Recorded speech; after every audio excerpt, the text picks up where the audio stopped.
Salim, this is your episode, bro. It's my episode. Let's do it. Men go mad. He's gone mad. Madmen. You're mad. The man's mad. Madmen. I'm mad. Welcome, guys. Welcome to the Madman Pod, where we talk about marketing business, lately politics, because I guess we live in America and it's presidential season. But today we're gonna go back to some nostalgia. I just saw Inside Out 2, and they kept hiding nostalgia into a room, so we're gonna bring nostalgia out for this one and go back to Duds and Studs for this episode. Have you seen that movie? It's so good. We saw it twice already, man. Wow. I love the nostalgia, the nostalgia take on it. Do you remember my whole take on your Blockbuster thing, right? Like Yeah. that there needs to be more kids movies. And now that school's out, we're like trying to find things to do with our empty time that we have now in the evening. So that's why we went to go see Inside Out two I times. think Minions is out too, right? Minions 4 or something like that. Yep, we saw that yesterday or 2 days Okay. ago. We haven't seen that one yet. We were watching movies on we watched Wish again. I think my kids have seen Wish like 100 times now. It's so funny because you're right. Like there's like so many other there's totally different channels to watch stuff on. Like my daughter was asking me like, "Hey, we have Peacock." I'm like, "Why do we need Peacock?" She's like, "Oh, this Trolls 4 is on there or something." I'm like, "Really?" Oh man. Yeah. But you want to get right into it, Deal? Yeah, let's do it, man. All right, Deal. Stud, why don't you open this up and tell me what you think is the campaign of the year? All right, so I wouldn't say it's campaign of the year, but we're doing our original format, right? So we're doing duds and studs, and then some brands or trends to watch. So we posted this on our Instagram, I think last week or something, but I felt like we had to talk about it. So Salim, you are a gym bro, right? Totally agreed. Do you wear Gymshark? Funny enough, I don't wear Gymshark. I'll tell you the randomest reason why I don't wear Gymshark. I don't like the logo. I don't know what it is. I don't know what it is. It's just the weird little box logo that they have. Something about it just since the beginning is off put me. So I wear Alpha Elite, I wear Lululemon, I wear Nike, Adidas once in a blue moon, but I can't afford Alo yet. Alo Yoga is way out of my budget. Okay, you said Alo last week, brother. It's Aloe.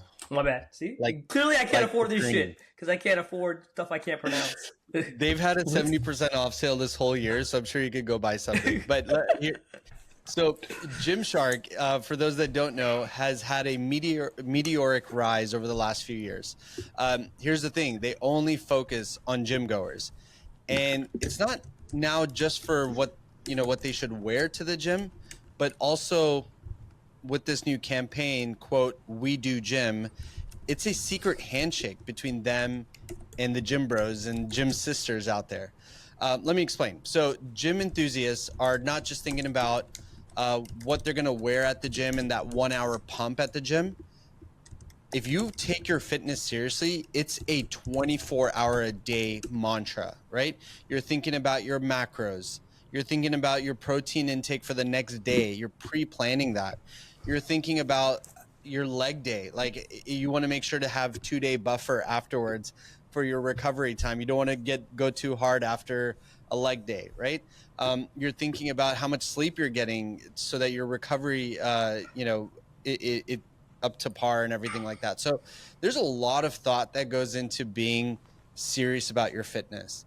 And Gymshark wants you to know that they totally get you and they understand you. So they did this campaign called We Do Gym, and they coupled that tagline with some catchy puns and some play on words. So instead of never skip leg day, they did never skip egg day.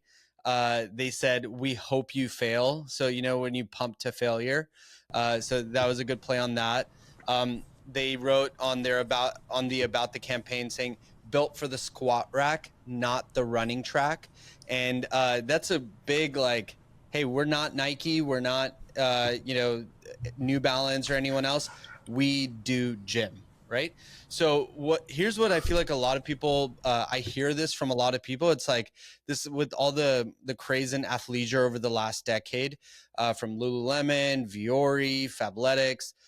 There's always this saying that, oh, you can wear these leggings from the office to the gym, right? Or like the ABC pants. Oh, there's a lot of people that are wearing that to the office and then going to the gym.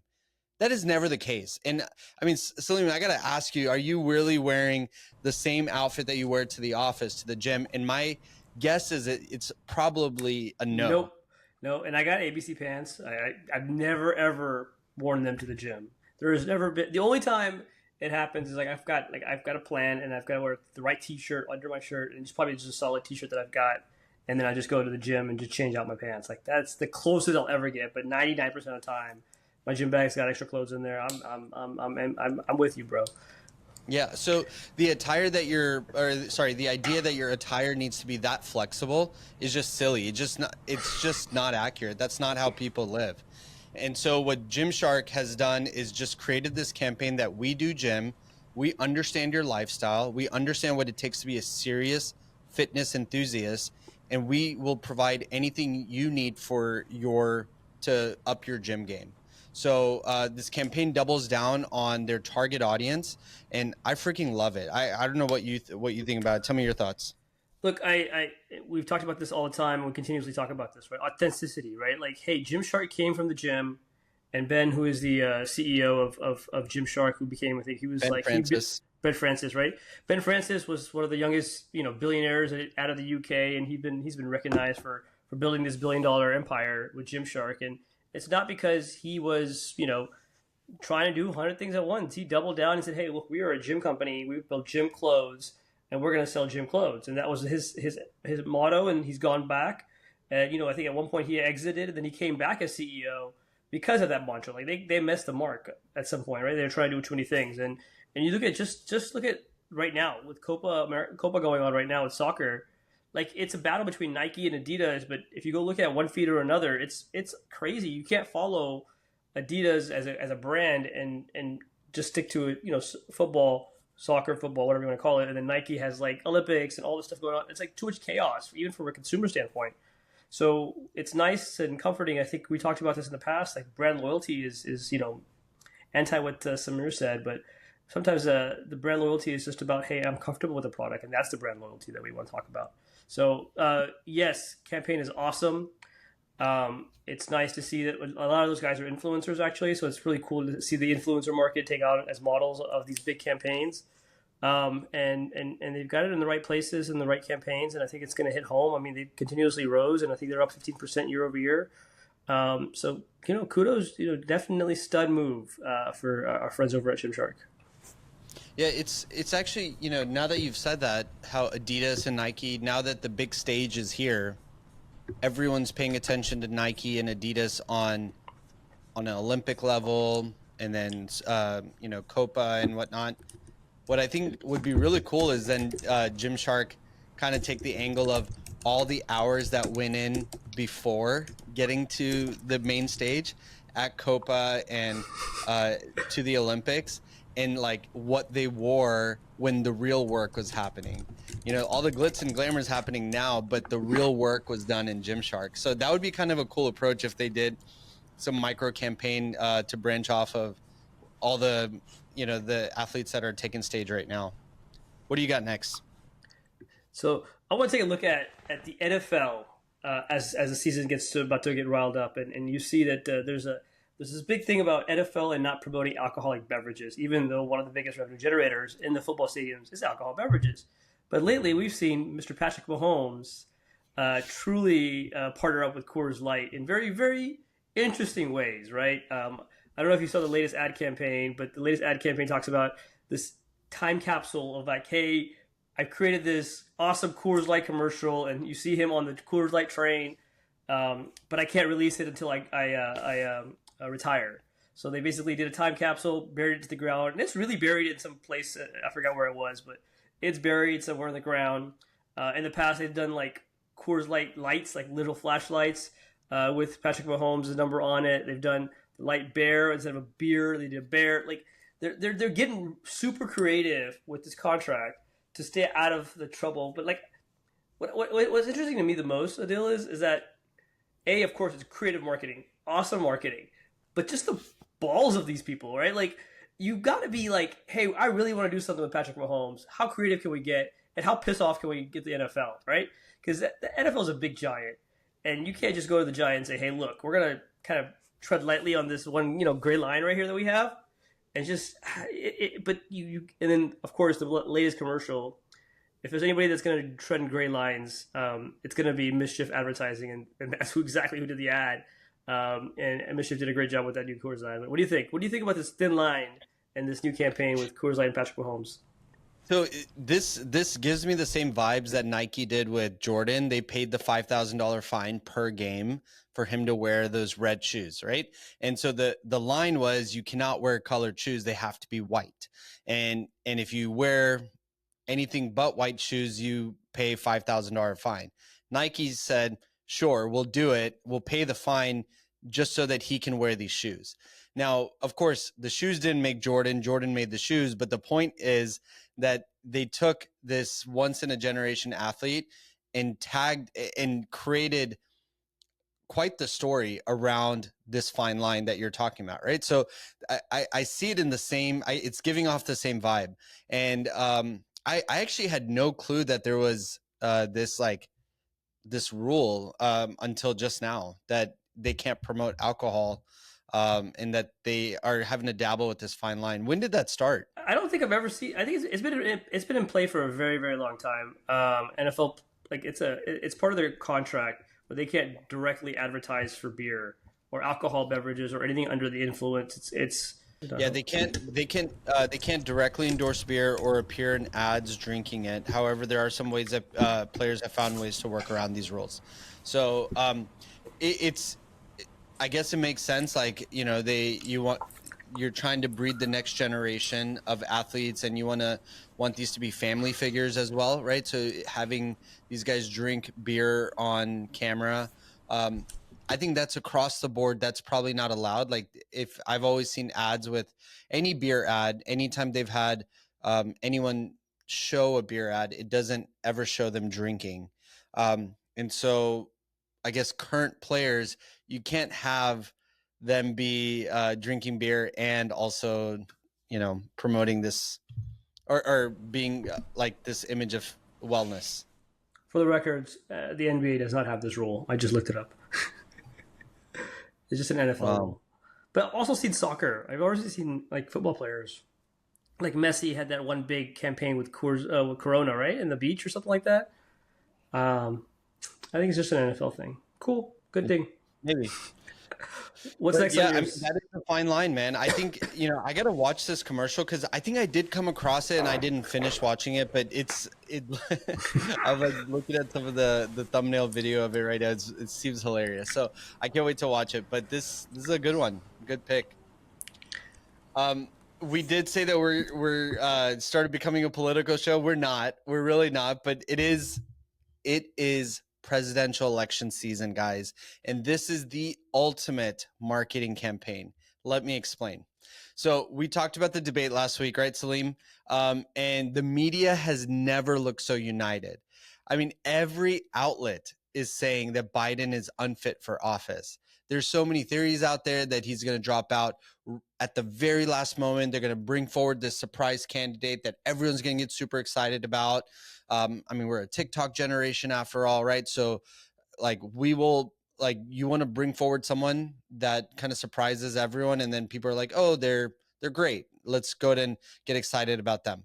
But Biden's team has come out and said that he is not stepping down. He has no intention of it.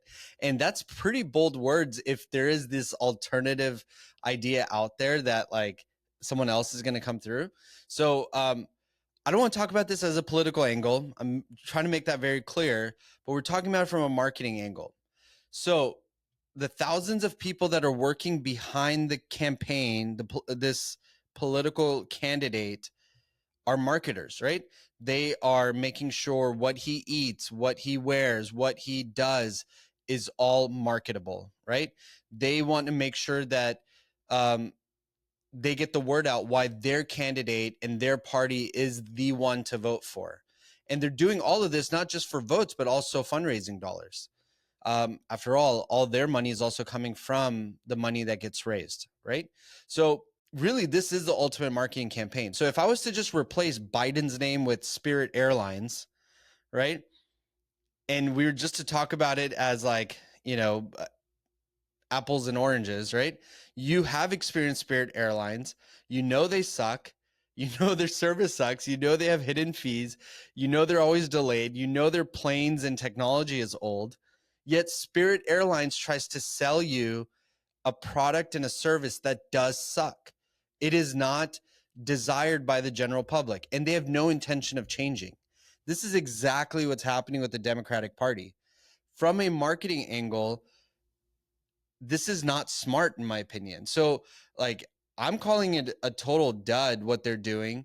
Now, am I missing something? Like, why would people continue to support, give votes, give them money if they're bringing forward a product or service that is not serving the general public or is not getting people excited? So I want to come back to Spirit Airlines at one point after this conversation. So just ping that in your head for a little bit. But look, they spend, I think they're estimating they're going to spend $16 billion on the presidential campaign on marketing alone. This is just travel. This is ad campaign, political ads. This is endorsements and all the other stuff that they're going to come in, right? Where's that money come from? It's coming from donors, right?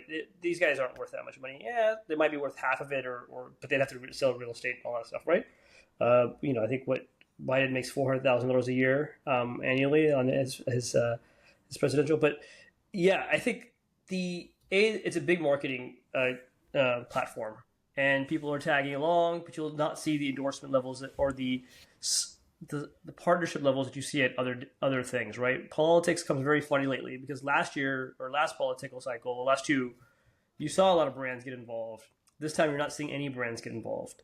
They're kind of like, hey, we're not going to do this again because voting and all that stuff got crazy last time. From a Biden's marketable standpoint, I think it's rough. It is a rough deal right now to get him up. Right now, I don't know what happens behind closed doors, and I think there's a couple people that says, there was a quote that he said he's all in. I don't know what that means, but he was all in on being the president, and he's not going to step down, and they can't force him to step down because the donors have donated to him and that ticket. The only person that could possibly replace Biden is Kamala Harris because she's on the ticket, right? So those donors' monies can go to her, but they can't go to anybody else. So the problem there becomes is just a money game at this point. And say, hey, look, if they're going to promote somebody, if they're going to advertise somebody, I don't think they could do. I don't know if they could do a switcheroo.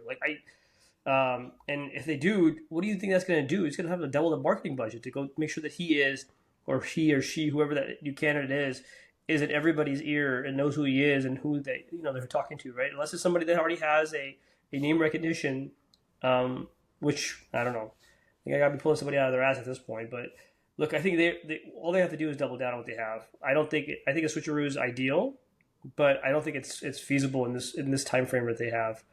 The money is going to dry up. I mean, people are seeing what money has been given. Fine, it's done. This is just like donating to Beto, right? Like when Beto was running for president, and there were people that say, "Hey, we think Beto's our guy." They lost their money, right? Like, not that you look for an investment by donating, but you get excited about a candidate, and sometimes things don't work out. So if that money goes away, that's fine. Let that be Biden's and Harris's or whatever happens. But I think from a marketing angle, they do need to get someone different, someone that's like, you just like, they're just very popular. And whether that's a Michelle Obama or a Jamie Dimon, like someone who's like, if you did have like a Jamie Dimon, seriously, I mean, can you imagine Jamie Dimon versus Trump? Like, Trump could not say anything to Jamie Dimon because everyone would know that Jamie Dimon is smarter than Trump, no matter what Trump says. And so Trump may be more likable, but Jamie Dimon's pretty likable too. So I think they need to get an outsider. And again, this is strictly from a marketing and a strategy angle that I'm saying this. Yeah, I just don't know. Like, okay, Jamie Dimon could pull up the cash himself. But also, I don't think Jamie Dimon's going to be second bets He's not a guy that says, "Oh, hey, I'm your secondary vote." Like if he was in primary, if he was first to the Democratic, I think he would have taken it happily, or if he wanted to. But if he's a backup, he's not taking it. I think it's too much of his ego. He's going to step that one out. But yeah, you need somebody like a Michelle Obama or somebody that might come in and save that. But then the question becomes: is are we ready for a black women president? I mean, that's a whole different conversation.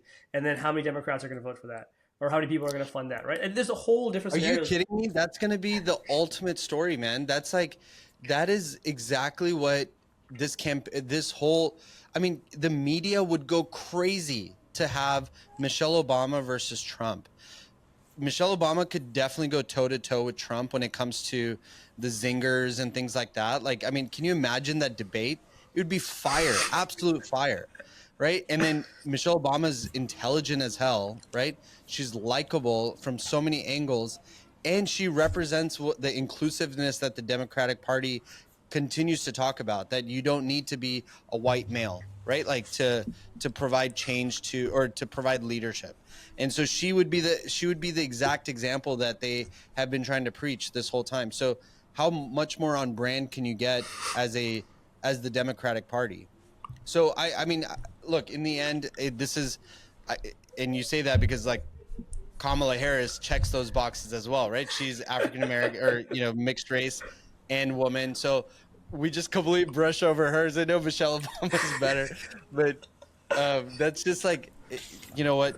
There's just so many games that happen and that we don't know about. But from a strategy and a dud or stud discussion, I really think that if Biden's gonna stay in, let him run an honest campaign. I think the All In guys said this too. Like, just let him run an honest campaign and lose, and then it is what it is. You can't like plug and play just your ideal candidate either. My whole thinking is that if you are a marketer, you have to still do some last minute changes to get your company to win or your brand to win, right? And that's what needs to be the ultimate discussion. Fair enough. Let's go from presidential debate to toys, the exact opposite. Adele, did you know there's still Toys R Us around the world? I saw one at DFW Airport recently. You know, it's funny. We were at a session in our corporate office in Ottawa. And he was talking about the guest speaker was talking about how he took his kid to Toys R Us and he bought a vinyl record. Two totally different things. But most recently, Toys R Us came out with a whole new video ad campaign talking about the history and Toys R Us's legacy. But it was all done through Soar. And for those that don't know, Soar is OpenAI's video editing tool or video building tool. And the whole video was totally out of there. Now look, Toys R Us filed bankruptcy about 3 years ago. They've been on the downfall. Another company has acquired them, and they are looking to now open up. 2017, they filed bankruptcy, and then they attempted to get revitalized by 2019, but we haven't seen any of those come through. Right, a company named WHP Global acquired their assets, and they're looking to open 24 stores. But that's not what we're talking about. What we're talking about is the idea that now you're creating videos through AI, and they look really good. I mean, it's a legit video. Now it could use a lot of editing and tools and just to make it more of a better story to tell. But given the company like Toys R Us, who is on the downfall, revenues aren't that great, and they're low budget, this is a very strong option. So in my opinion, I think it's definitely something that we should be looking out for and seeing for the small to medium large businesses that are limited marketing budgets or trying to prove their worth. There's options coming. Yeah, man, I'm watching it right now. That's actually why the sound, if you guys heard the random sound in the background, that was me turning on this Sora ad. It is amazing. Wow. It seriously looks like something right out of Pixar or very similar to the North Pole Express or the Polar Express, North Pole Express, the Polar Express movie. Same vibe, right? It's very nicely done. Is this going to be the hack now, like for bankrupt companies to like who have the brand equity? Are they just going to leverage AI to tell their story? Doing an ad like this with illustrators, with like all the very talented people that it would require, would cost millions, right? And now you can put a prompt in, do the adjustments and everything that you need, and then let AI do its magic. Is this going to be the ultimate hack now? I don't know if it's a hack, right? I think it's a modification or growth model for companies, right? To say, hey, look, we can now build videos, and you don't need 10 production teams. You need like 2 or 3 guys that are prompt engineers to help you build, and then you got to do some editing in the background. Like, this is great. I think you had to do some editing in the background to make it smooth and transitional.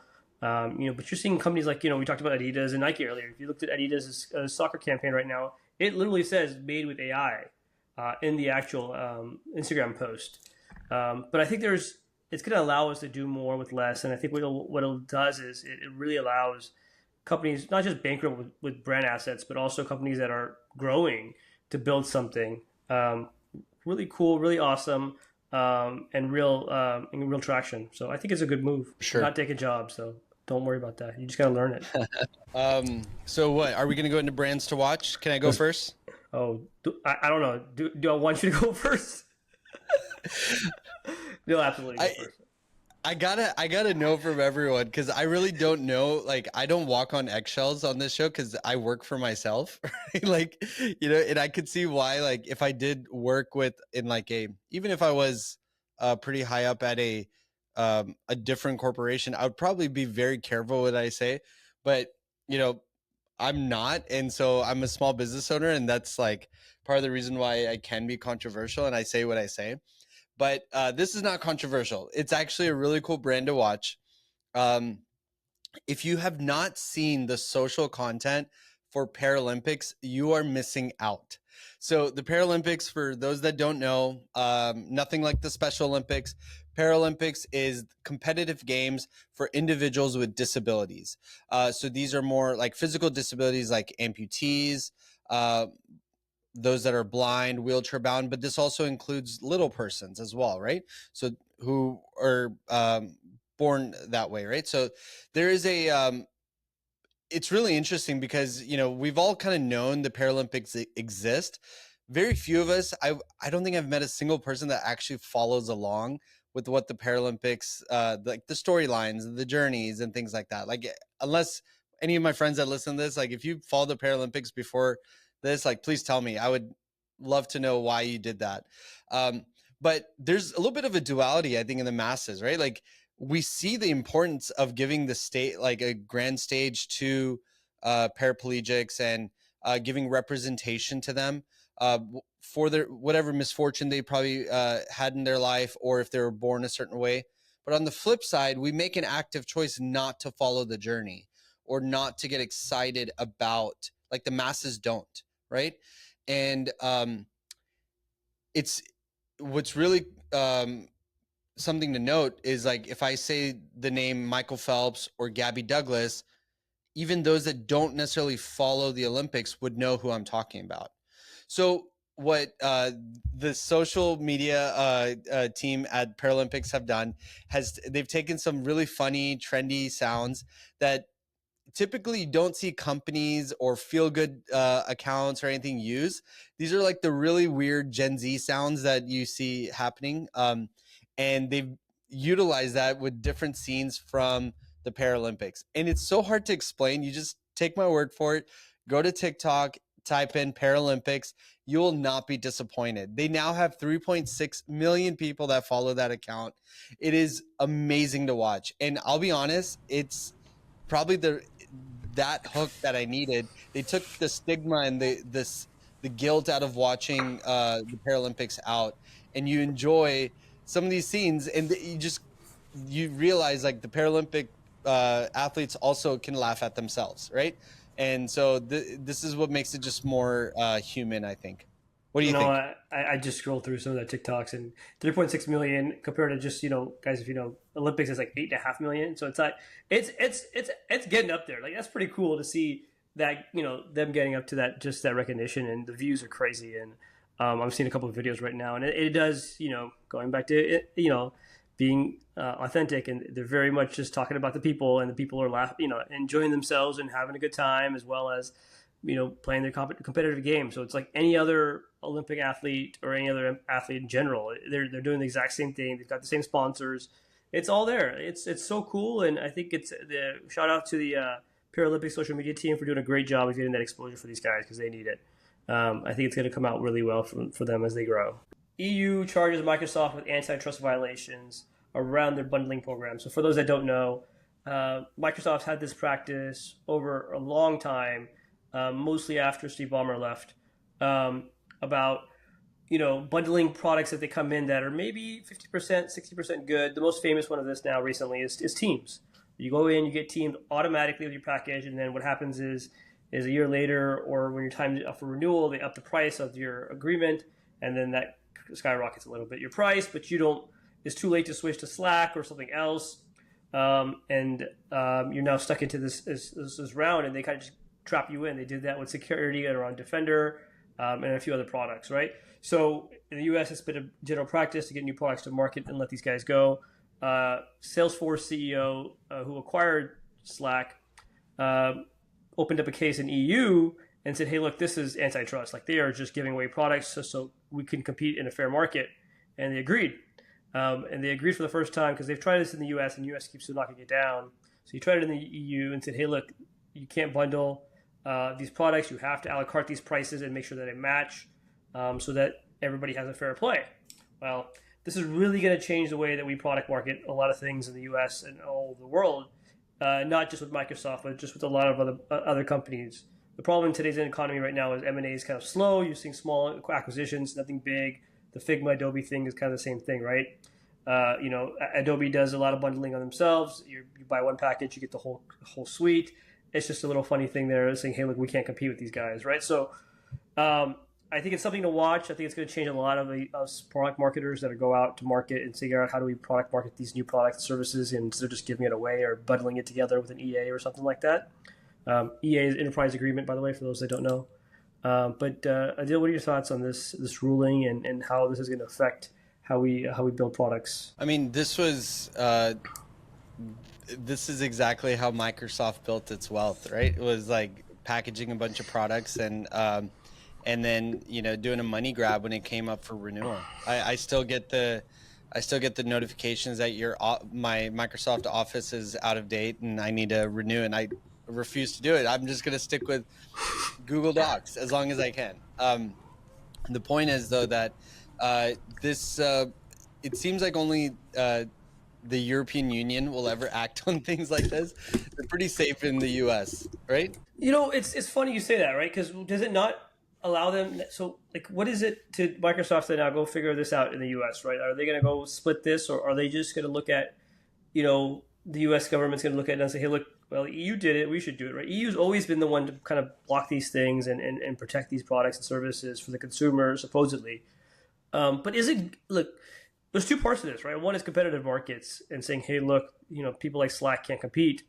But then the other side of this is what's better for the consumer? Like, what is it? Is it better for them to get a bundled package and then save money supposedly, or they don't know? It's hard to tell. If they were just to change it and change the terminology and say, no, it's an ecosystem, that it all just works together like Apple products do, right? You use a Windows device with Microsoft software on it. It's just intended to all work together. It's an ecosystem. Like people can uninstall whatever they want. Like, is it really protecting consumers at that point? Like, you're not forced to use it. It's bundling the pricing, right? It's if you look at the Apple scenario you just talked about, right? All those softwares that Apple gives you for the ecosystem, the iMessaging, the emails and the AirDrop and all that, that's free. You don't pay for that. You pay for the device and the ecosystem works. In these scenarios, you're paying for each a la carte product. However, what happens in this scenario is, let's look at Teams again, right? It's saying like, hey, I've already got Outlook O365. I've got, Active Directory. I'm just going to give you Teams. Microsoft says, I'm going to give you Teams. And then next year when you come up for renewal, we're just going to increase the price by $100,000. Right, as a part of your whole package, and then that's the issue, right? Because now you can't tell if it's the whole package going up or if it's just the Teams price going up because it's bundled into the price, so you can't tell. Versus it being a la carte to say, hey, look, this is Teams, this is O365, this is Active Directory, all that stuff. Yeah.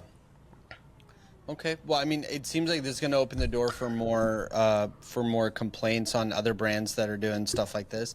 I think Microsoft is still the big juggernaut, especially outside of the U.S. That I mean, they just have such a big enterprise customer base, right? Like this is why they're probably facing that. Is just because of the sheer number of products and users they have at an enterprise level. I mean, in certain cases they're a monopoly. I mean, it's really hard to compete with, like, if you look at their market share versus like Google, right? From an Active Directory standpoint, they're just a juggernaut. But if you look at Office and stuff like that, they're huge. I mean, and then Steve Ballmer just outtook Bill Gates as the rich taking on the rankings. Oh, I didn't know that. That's pretty cool. Yeah. Man, I learned so much with you guys. Like you and Samir are always teaching me, especially you, Salim. You're like getting me all this like tech news, and here I am only following along what's happening on TikTok and Paralympics social media. But guys, episode 50 is next week. We're at 49.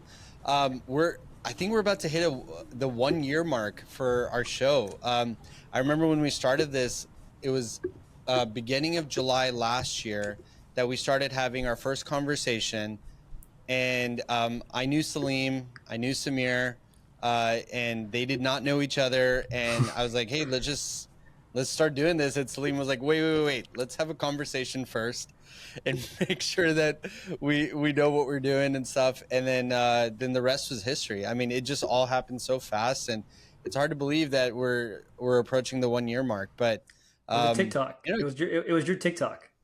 I remember this. Yeah, I was doing like Brands That Win, that series. Yeah. Yeah, and then you're like, hey, I have all these ideas and concepts, but my wife doesn't want to listen to me. My friends don't understand what I'm saying, so I'm just gonna put it out in the ether. And I'm like, I commented back, and I was like, hey, let's do a podcast. And here we are. And for the record, July 6th was our first episode. So tomorrow is the official 1 year anniversary of the Mad Men Pod. Wow. See, I didn't go back far enough to see that, but that's amazing. It's been such an awesome year, and I'm like super excited how we continue to evolve the show, like our content, everything. And everyone always asks me, like, especially the people that think I'm doing this to be famous or something, like they're like, what's your angle for the podcast? Like I get this question number one, like the top question I always get is like, so why are you doing this? And it's seriously just an outlet. Like these are things that I think about all the time. I know Salim, you think about, Samir thinks about and does on a regular basis.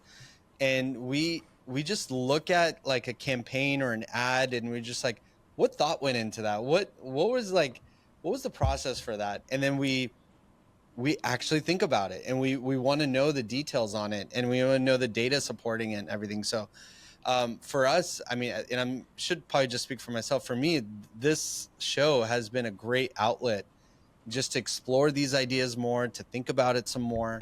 And I love all the messages we get after every show that gets posted, that, you know, people that like friends and family that support us, they always send us nice messages on like, hey, this was good, this was bad, you know, whatever. I love hearing it because it just makes us better. And so please keep that up. You guys know who you are. Love you guys. Salim, you want to do the send off? Let's do it. It was a great episode, guys. Samir, we missed you. Hope you're enjoying your time. But we will see you guys episode 50 next week. Ciao. Stay fabulous. Men go mad. He's gone mad. Mad Men. You're bad. The man's mad. Mad Men. I'm mad.